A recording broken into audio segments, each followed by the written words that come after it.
Good morning everyone. आपका फिर से स्वागत है हमारे यूट्यूब चैनल पर। आज है 18 जनवरी। 18 जनवरी के जो भी महत्वपूर्ण करंट अफेयर्स हैं वो हम इस क्लास के अंदर डिस्कस करेंगे। तो आप इस वीडियो को शुरू से लेकर अंत तक जरूर देखना, क्योंकि इस क्लास के अंदर केवल वही करंट अफेयर्स करवाए जाते हैं जो किसी भी एग्ज़ाम के लिए, चाहे आप कोई भी कम्पिटिटिव एग्ज़ाम दे रहे हैं, उसमें महत्वपूर्ण होते हैं। तो स्टार्ट करते हैं हमारी आज की वीडियो और हमारा पहला क्वेश्चन देख लेते हैं। हाल ही में भारत में 5वें अमेरिकी वाणिज्य दूतावास का उद्घाटन किसने किया है? श्री नरेंद्र मोदी, डॉक्टर एस जयशंकर, मनोहर लाल खट्टर या उपरोक्त में से कोई नहीं। किसने किया जी उद्घाटन 5वें अमेरिकी वाणिज्य दूतावास का? ये किया डॉक्टर एस जयशंकर। ठीक है जी, डॉक्टर एस जयशंकर है जो हमारे विदेश मंत्री भारत के, उन्होंने क्या है भारत में 5वें अमेरिकी वाणिज्य दूतावास का उद्घाटन किया है। उनके साथ इस समय पर कौन थे? अमेरिका के जो राजदूत थे एरिक ग्रास्सेटी।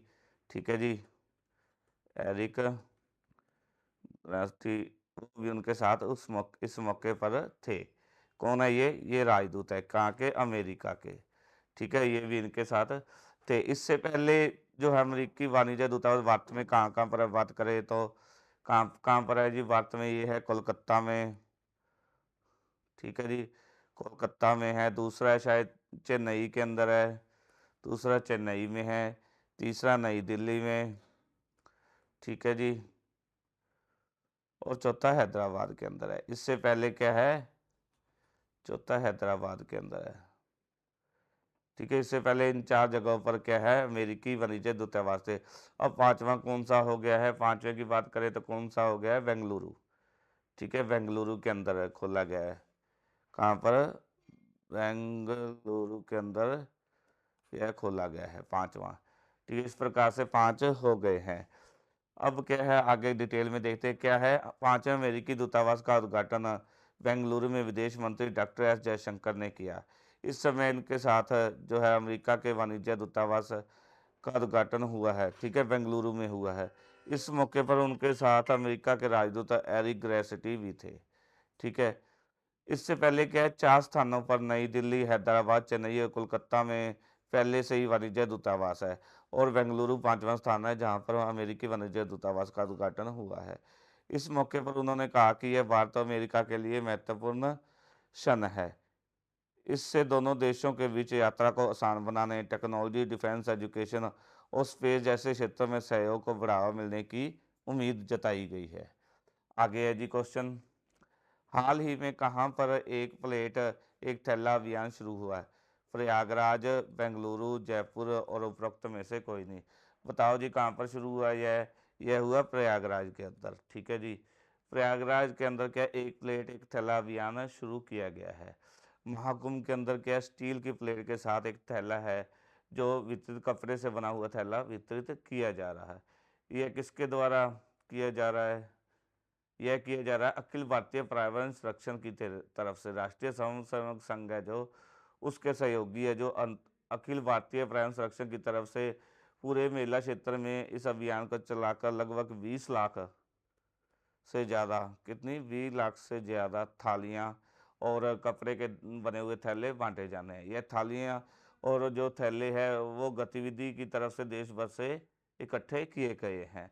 महाकुंभ क्षेत्र में इन्हें विश्व हिंदू परिषद के बनाए कैंप में बनाए गए स्टोर में रखा जाता है, वहीं से इसका वितरण किया जा रहा है। इससे क्या है, पर्यावरण को प्रदूषित होने से बचेगा और कूड़ा करकट कम होने की भी संभावना जताई गई है।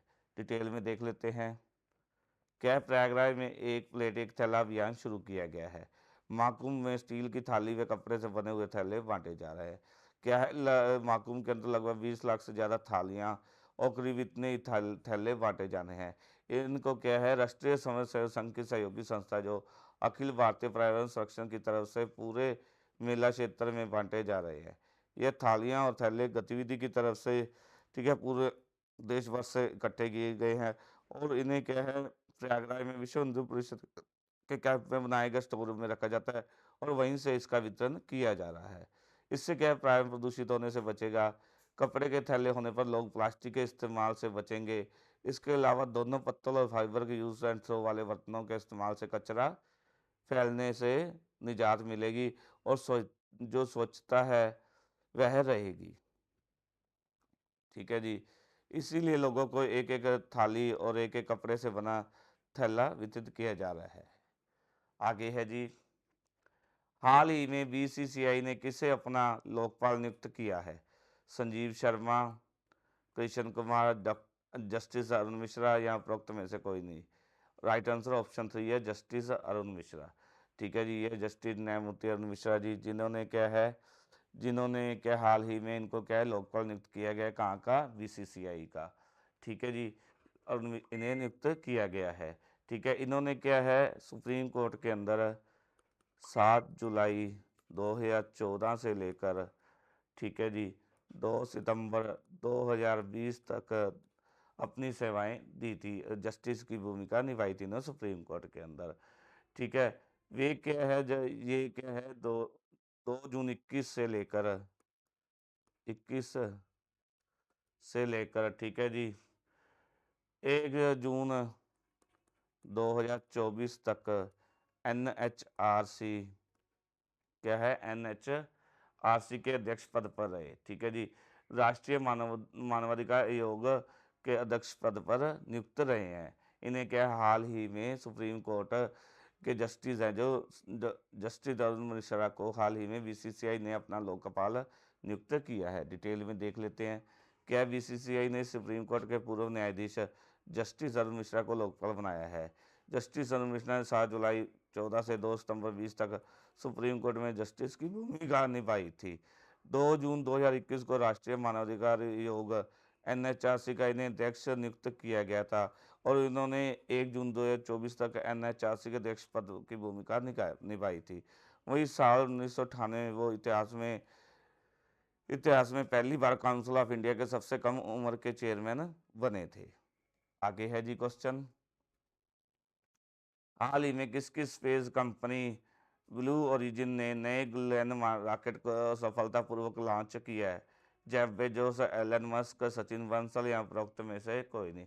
राइट आंसर आएगा जेफ बेजोस। ठीक है, अहमद ई कॉमर्स कंपनी के जो है फाउंडर हैं और अरबपति हैं जेफ बेजोस। कौन सी है ये? अमेजोन। ठीक है जी, अमेजोन के जो, ठीक है जी, फाउंडर हैं और अरबपति जेफ बेजोस हैं। उनकी company space company blue origin ने न्यू ग्लेन रॉकेट को सफलतापूर्वक लॉन्च किया है। इस जो है इस रॉकेट की पहले क्या है इस रॉकेट की पहले लॉन्चिंग को टाल दिया गया था। रॉकेट ने क्या है प्रोटोटाइप उपग्रह को कक्षा में स्थापित किया 13, ठीक है, हालांकि इसके लॉन्च के होने के 13 मिनट बाद ही इसने क्या है अपना मिशन पूरा कर लिया था। ये रॉकेट, ठीक है, इसकी लंबाई की बात करें तो ये कितने मीटर? 98 मीटर लंबाई है इसकी। इसे चंद्रमा तक अंतरिक्ष यात्रियों को ले जाने के लिए आज से डिजाइन किया गया है। डिटेल में है जी, क्या ई कॉमर्स कंपनी के अमेजोन के फाउंडर और पति जेफ बेजोस की स्पेस कंपनी जो न्यू ग्लेन है रॉकेट की सफल टेस्टिंग की है? ठीक है जी, स्पेस कंपनी ने न्यू ग्लेन रॉकेट की जो है सफल टेस्टिंग की है। रॉकेट ने अपने पहले ही प्रयास में सफलता हासिल कर ली, हालांकि इससे पहले इसकी जो है लॉन्चिंग को टाल दिया गया था। रॉकेट एक से एक प्रोटोटाइप उपग्रह को कक्षा में स्थापित किया गया। लॉन्च होने के 13 मिनट बाद इसने अपना मिशन पूरा कर लिया था। इस विशाल रॉकेट की लंबाई की बात करें तो यह 98 मीटर है। इसे चंद्रमा तक अंतरिक्ष यात्रियों को ले जाने के लिए से डिजाइन किया गया है और इसे उसी लॉन्च पैड से डिजाइन लॉन्च किया गया जहां से 50 साल पहले मैरिनर और पायनियर अंतरिक्ष यान को लॉन्च किया गया था। आगे है जी क्वेश्चन, हाल ही में किसने मोबाइल पासवर्ड सेवा वैन की शुरुआत की है? अमित शाह, राजनाथ सिंह, ओम बिरला या उपरोक्त में से कोई नहीं। जो हमारे स्पीकर हैं ओम बिरला जी, उनके द्वारा क्या हाल ही में मोबाइल पासवर्ड सेवा वैन की शुरुआत की है। ठीक है जी, इसकी शुरुआत कहाँ से की गई है? इसका शुभारंभ श्रीनाथपुरम स्थित लॉरेंस मेयो स्कूल से, ठीक है जी, से क्या स्टूडेंट कनेक्ट प्रोग्राम के तहत किया गया है। ठीक है, इस वैन की शुरुआत की गई है, जो शुभारंभ इस वैन का किया गया है वो श्रीनाथपुरम स्थित लॉरेंस मेयो स्कूल से स्टूडेंट कनेक्ट प्रोग्राम के तहत किया गया। ठीक है जी। विद्यार्थियों को क्या है, अब स्कूल और कॉलेज में ही पासवर्ड बनाने की जो है सुविधा मिल सकेगी। इस पहल के माध्यम से शहर के प्रमुख स्थानों के पंजीयन शिविर आयोजित किए जाएंगे, जिन्हें विद्यार्थियों को पासपोर्ट के महत्व के बारे में जागरूक किया जाएगा। ठीक है, इसके साथ ही विद्यार्थियों के लिए पासपोर्ट आवेदन की प्रक्रिया को और भी सरल बनाया जाएगा। इस मौके पर जो लोग स्पीकर हैं हमारे, ठीक है जी, ओम बिरला जी ने क्या कहा, लोकसभा स्पीकर हैं जो हमारे ओम बिरला ने क्या कहा, उन्होंने कहा कि हमारे देश की युवा शक्ति है जो वो हमारे उज्जवल भविष्य का निर्धारण करेगी। डिटेल में देख लेते हैं क्या है जी। लोकसभा स्पीकर ओम बिरला ने मोबाइल पासवर्ड सेवा अभियान की शुरुआत की है। इसका शुभारंभ कहाँ से हुआ? श्रीनाथपुरम स्थित लॉरेंस मेयर स्कूल से स्टूडेंट कनेक्ट प्रोग्राम के तहत किया गया। विद्यार्थियों को स्कूल और कॉलेज में ही पासपोर्ट बनाने की सुविधा इससे मिल सकेगी। इस पहल के माध्यम से शहर के प्रमुख शिक्षण संस्थानों में पंजीयन शिविर आयोजित किए जाएंगे और लोग और विद्यार्थियों को पासपोर्ट के महत्व के बारे में जागरूक किया जाएगा। इसके साथ ही विद्यार्थियों के लिए पासपोर्ट पासपोर्ट की प्रक्रिया को और भी सुलभ और सरल बनाया जाएगा। इस मौके पर बिरला ने क्या कहा, हमारे देश की युवा शक्ति हमारे उज्जवल भविष्य का निर्धारण करेगी। उन्होंने कहा कि पहले के मुकाबले पासपोर्ट बनाने की प्रक्रिया कई गुना अधिक सरल हुई है। एक समय था जब अपॉइंटमेंट के लिए इंतजार करना होता था और जयपुर जाना पड़ता था, लेकिन क्या है, कोटा प्रदेश का दूसरा क्षेत्रीय पासपोर्ट कार्यालय बनने के बाद महज 1 वर्ष में 1 लाख से अधिक पासपोर्ट जारी हुए हैं। इसका लाभ है जो केवल कोटा, बूंदी और हड़ौती को नहीं, बल्कि आसपास के 12 जिलों को भी मिल रहा है। आगे है जी क्वेश्चन, हाल ही में विश्व स्तरीय पुरातत्व अनुभव संग्रहालय का उद्घाटन कहाँ हुआ है? वारनगर, गुरुग्राम, जयपुर या उपरोक्त में से कोई नहीं। राइट आंसर ऑप्शन 1 वारनगर में क्या है, पुरातत्व जो है विश्व स्तरीय पुरातत्व अनुभव संग्रहालय का उद्घाटन हुआ है। ठीक है जी। किसने किया है? ये किया है अमित शाह जी ने। अमित शाह जी ने किया है। ठीक है जी। जो हमारे केंद्रीय गृह मंत्री, सहकारिता मंत्री, उनके द्वारा इसका उद्घाटन किया गया है। इस मौके पर कौन रहे? इस मौके पर गुजरात के जो मुख्यमंत्री है भूपेंद्र भाई पटेल और केंद्रीय शिक्षा मंत्री जो धर्मेंद्र प्रधान के साथ साथ केंद्र सरकार और गुजरात सरकार के कई वरिष्ठ अधिकारी भी मौजूद थे। इसके अंदर क्या है, इस संग्रहालय के अंदर 2500 साल पुरानी, 2500 ईयर ओल्ड, ठीक है जी, परंपराओं के संबंधी इतिहास को जीवंत करती है। ठीक है, यह परियोजना रणनीतिक तौर पर बेहतर महत्वपूर्ण, इस शहर ने प्राचीन व्यापार मार्गों को एक विश्वव्यापी समाज को बढ़ावा दिया, जिसकी झलक है जो वारनगर के अंदर वास्तुकला विरासत से साफ दिखाई देती है। क्या है, केंद्रीय गृह मंत्री और सहकारिता मंत्री अमित शाह ने वारनगर में एक अत्याधुनिक संग्रहालय का और पुरातत्व केंद्र का उद्घाटन किया है। इस मौके पर उनके साथ जो गुजरात के मुख्यमंत्री भूपेंद्र भाई पटेल, केंद्रीय शिक्षा मंत्री जो धर्मेंद्र प्रधान के साथ साथ गुजरात और केंद्र सरकार के कई वरिष्ठ अधिकारी भी मौजूद रहे। इस ऐतिहासिक परियोजना के अंदर क्या 2500 साल पुरानी परंपराओं के सोने इतिहास को जीवंत किया है। रणनीतिक तौर पर क्या है, देखा जाए तो यह शहर है जो वारनगर, यह प्राचीन व्यापार मार्गों पर एक विशेष व्यापी समाज को बढ़ावा देता है और जिसकी झलक शहर की वास्तुकला विरासत में साफ दिखाई देती है। ठीक है जी। इनमें क्या है, इस में क्या है, कीर्ति तोरण, हटकेश्वर मंदिर, शर्मिष्ठा झील और विभिन्न धार्मिक परंपराएं इसके अंदर शामिल है। आगे है जी क्वेश्चन, हाल ही में किसने ब्रिटेन के वित्त मंत्री के पद से इस्तीफा दिया है? रेचल रीव्स, ट्यूलिप सिद्दीकी, एलन मरोलिया या उपरोक्त में से कोई नहीं। बताओ जी किसने दिया है? ये दिया है ट्यूलिप सिद्दीकी। ये ट्यूलिप सिद्दीकी, ठीक है, जो क्या बांग्लादेश की शेख हसीना की भतीजी है। इसने क्या हाल ही में ब्रिटेन के वित्त मंत्री के पद से इस्तीफा दिया है। इनके स्थान पर किसे बनाया गया? इनके स्थान पर एम्मा रोनाल्ड्स को। किसको?